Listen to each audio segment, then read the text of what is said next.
Moving on now. I want to go back to me on this program back on February 9th, talking about the, at the time, unreleased Democrat memo written by shifty Adam Schiff in response to the Devin Nunes memo. No, just release the whole thing. Don't redact it. Just release the whole thing. No, that stupid Schiff memo. Pencil neck, just release the whole thing. The drive-bys are obsessed with it. I hope Trump just releases the whole thing. Don't redact anything, because all this is Schiff trying to run a fast one. Well, they did release it, but it was highly redacted. We'll go through the nuts and bolts of it here in just a second. Yesterday on Fox and Friends Weekend, Devin Nunes appeared. The one thing that's clear in this whole Russia fiasco is that the media is dead. The media in this country, 90% of them are hard left. They rely on clicks to make a living. So when they attack people like me, it actually means that I'm over the target. They also have to do it because they're in on this. They were showing the dossier, back during the 2016 election. That is a really salient point. That is a really crucial point. This whole idea of Trump colluding with Russia. The reason the media cannot report this accurately, they can't report it objectively, is that they were in on the whole scam. They were in on the effort to convince people that Trump colluded with Russia and cheated Hillary Clinton out of her due opportunity to be president. They joined the effort. What he means is they knew the memo was there. They saw not the memo, the dossier. And they didn't question it either. They couldn't wait to leak it. They couldn't wait to get it out in the public domain so they can do news stories about it. They were in on it. That's what he means by there's no media. The media is dead. And it's exactly true. There isn't any objective media that you can turn to anymore. You cannot. Every place you go is afflicted, infected. And it's nothing objective anymore. There's not a single place you can go. And these people high up in the drive-by, New York Times columnists, Washington Post columnists, a number of leading anchors and figures on the three networks and some of the cable networks were all in on this hoax. Some people don't like when you characterize this as a hoax, but I think it's a hoax because everybody involved knows that it's not true. Now, I think some of them have been pushing it for so long they've become poisoned with their own vitriol, and they do believe it now. I mean, it's the easiest way these people can absolve themselves of any responsibility for Hillary losing. Remember, all these people were in the tank for Hillary Clinton. Everybody in everybody we're talking about the drive-bys, every damn one of them was in the tank for Hillary Clinton, and they all thought she was going to win. And they were doing everything they could to destroy Trump, and he still won. You imagine how they feel personally? Forget how they feel politically. What a huge rejection of them and their efforts. I mean, they sit there in their palaces thinking that they are all powerful and all influential. And everything they had, they put into defeating Trump, and he still wins. And so to avoid any sort of personal responsibility for this, you got to find a bogeyman, and it happens to be Russia and Putin and this whole collusion business. So they're in on it. They have been. And that's why you're never going to get a mainstream news story that's in any way factually objective about this. It's why every news story to this day leaves a paragraph open to eventually be filled in with that news, that evidence that Trump colluded. They still get up every day thinking that day is going to be the day where that news is going to magically appear. They think it's there. They're just hoping that they're the ones that uncover it. And that is their existence. Now, on to the Schiff memo. This is a memo that was written in response to Devin Nunes's memo. The Nunes memo, to me, was devastating. It laid out, by way of evidence, the fact that the FBI and the intelligence community never tried to verify Christopher Steele's dossier. They took it as an article of faith because they trusted Steele that his sources were authentic. They never got hold of Steele's sources. They never once tried to corroborate this. Or if they tried, they couldn't, but didn't dig very deep. They ran with it anyway, and this dossier, which is a work of fiction that was actually commissioned by Hillary Clinton as an opposition research hit piece, ends up being used to secure warrants to spy on the Trump campaign and the Trump transition. That's what the Nunes memo confirmed. So here comes little Adam Pencil-Neck Schiff trying to refute it, trying his little best to do damage control. Andy McCarthy has a very comprehensive piece. We will link to it at rushlimbaugh.com if you want. It's a piece at National Review. It is lengthy. It prints, depending on how you do it, between 9 and 16 pages. So I can't utilize it in a verbatim sense here. But you really do need, of all the things to read to understand the Democrat response memo here, written by Adam Schiff, is that piece by McCarthy.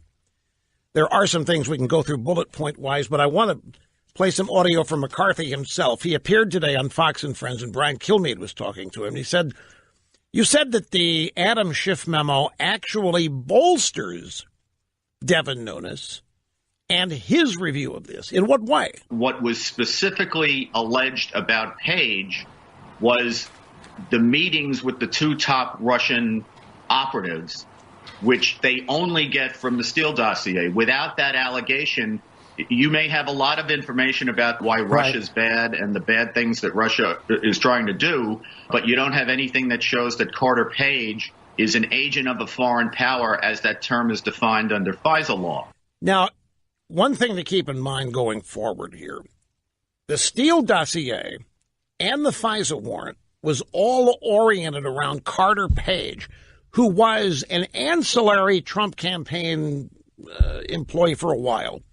But because he knew people in Russia and had some meetings, they immediately asserted that he must have been colluding on behalf of Trump with his Russian contacts.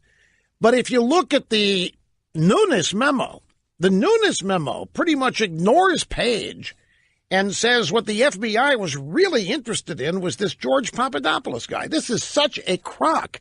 George Papadopoulos, I don't want to be mean here. I'm not trying to be, but he's a hanger-on. He's like I don't want to insult anybody here. I'm trying to describe. Trump didn't know who he was. He's an eager beaver, wanted Trump to win, and he's got a very ancillary job somewhere. He happened to be consuming adult beverages one day, and had too many of them, and he starts talking to an ambassador from Australia and starts bragging about the fact that they got dirt on Hillary. Now, this guy Papadopoulos is not even in the Steele dossier. If he is, it is so incidental as to not really be there. Adam Schiff says that the Steele dossier is no longer relevant here because it was focused. The FBI was focused on Papadopoulos, not Page, which is BS. McCarthy pointed that the FISA warrant was obtained on Carter Page, not Papadopoulos. But little Pencil-Neck here is trying to say the FISA warrant on Page is not. The FBI was really looking into Papadopoulos. That's what got the FBI all into. They're trying to deflect people here from the real truth about it. It's a really, really thin effort. And he ends up confirming much of what's in the Nunes memo in an inadvertent way. More here in a second. Don't go away. One of the points here that the Schiff memo is trying to make, the Schiff memo attempts to blur the idea that Hillary Clinton paid for the dossier. One of the contentions in the Nunes memo was that the FISA court was not told who paid for the dossier. That they were not told, the judge of the FISA court was not told that Hillary Clinton bought this, commissioned this, that it was used as political opposition research, that it was not an intel document. The Nunes memo asserts that.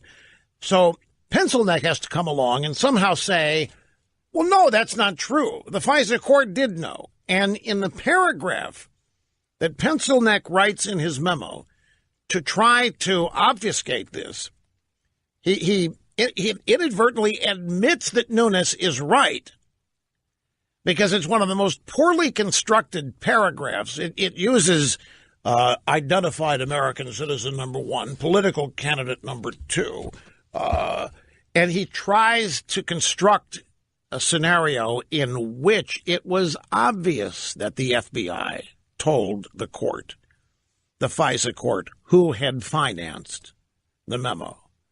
Meaning, yeah, the FISA court knew and they didn't have any problem with that. But the way he writes the paragraph, it's pathetic. He ends up affirming the Nunes contention that the court was not told. It's really a pathetic effort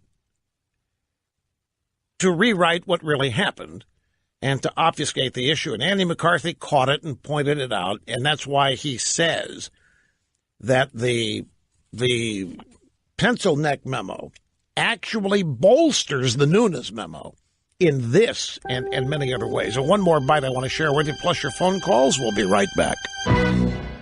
And before we get back to the phones, one final soundbite here from Andy McCarthy on with Brian Kilmeade, Fox and Friends today. Question, what did they actually tell the FISA judge? This is the FBI, the DOJ. What did they actually tell the FISA judge about the Steele dossier? Did they say that it was opposition research? Why not just put it out there and say, Hillary Clinton's people paid for this. I believe in it, Judge, but you tell me what you think. That's what transparency would have been. I think where they talk about a U.S. person there, I think they're talking about Glenn Simpson of Fusion. And that just underscores, if you feel like you have to disclose Fusion, how do you not feel like you have to disclose the people behind Fusion who are actually sponsoring this thing? Obviously, if you know for a certainty that there's a very specific political motivation behind this, namely that it's the opposition candidate looking for basically monitoring somebody tied to the other campaign, why not just come out and say that? If they could poll 100 federal judges and ask them, if a warrant was presented to you and that fact was withheld, what would you think about that? What do you imagine those judges would say? Okay, let's fast forward to soundbite 6, because Schiff actually addresses this. The point in that soundbite was they didn't tell the FISA court that the dossier was not intel. They didn't tell the FISA court that it was political opposition research. They didn't tell the FISA court that Hillary Clinton paid for it. And Andy's question, what can you imagine? You tell 100 judges that you want a warrant to spy on the other presidential candidate based on a document written by the other presidential candidate. What you think you'd be granted the warrant? You would not be. So they didn't tell him. But Kilmeade said, why not tell him? Just tell him, but you believe everything in it regardless.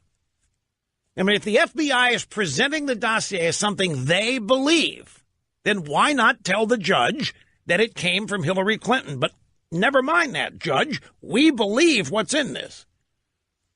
And, of course, the point is, they didn't dare tell the judge where it came from, and they didn't dare tell the judge that none of it had been corroborated. They were trying to pass it off as intel.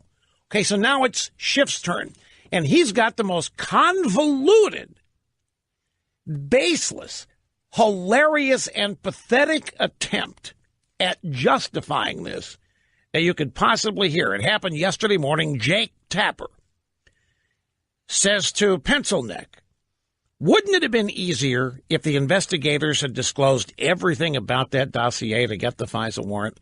Not just that it was political opponents of Trump, but that it was Hillary Clinton's campaign and DNC. Wouldn't it have been better to tell them the truth about it and get the warrant based on the truth? It's ironic that the Republicans would attack the FBI for following their procedures, which require that they minimize the names of U.S. persons and U.S. entities that are not the subject of a warrant. Even Hillary Clinton and Donald Trump are referred to as Candidate 1 and Candidate 2. They're supposed to mask the identities of people. Christopher Steele did not know who was paying, who the client was, who was paying the freight. And so what the FBI properly reported is what they suspected, what Christopher Steele may have suspected, and they masked it appropriately. I mean, that is so absurd. I hope you realize how absurd this is, that it was the desire not to unmask is why they didn't tell the FISA judge where this had come from. It's like Hillary's name wasn't mentioned. Instead, they cited Candidate 1 and Candidate 2. How many candidates were there? There were 2. And somehow Schiff wants us to believe that they were properly shielding the name of Hillary by not naming her, instead calling her Candidate 2.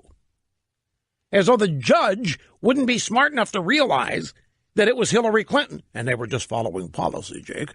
I mean, from not to unmask citizens and so forth. And Steele didn't know who had paid him to do this. What difference does that make? Steele knew he was being paid to do it. And it came from Glenn Simpson and Fusion GPS from the law firm Cutout, Perkins, Coie, or whatever, however you pronounce their name. Steele's not an idiot. Everybody knew what was going on. Steele was from the Never Trump school from the beginning. Everybody knew what's going on here. The point is that Schiff is trying to write a memo that discredits the Nunes memo, and what he's ended up doing is affirming it. Which is why so many of us said, just release the damn thing. There's no way Schiff can get away writing this thing in such a way as to destroy the truth, which is what the Nunes memo is.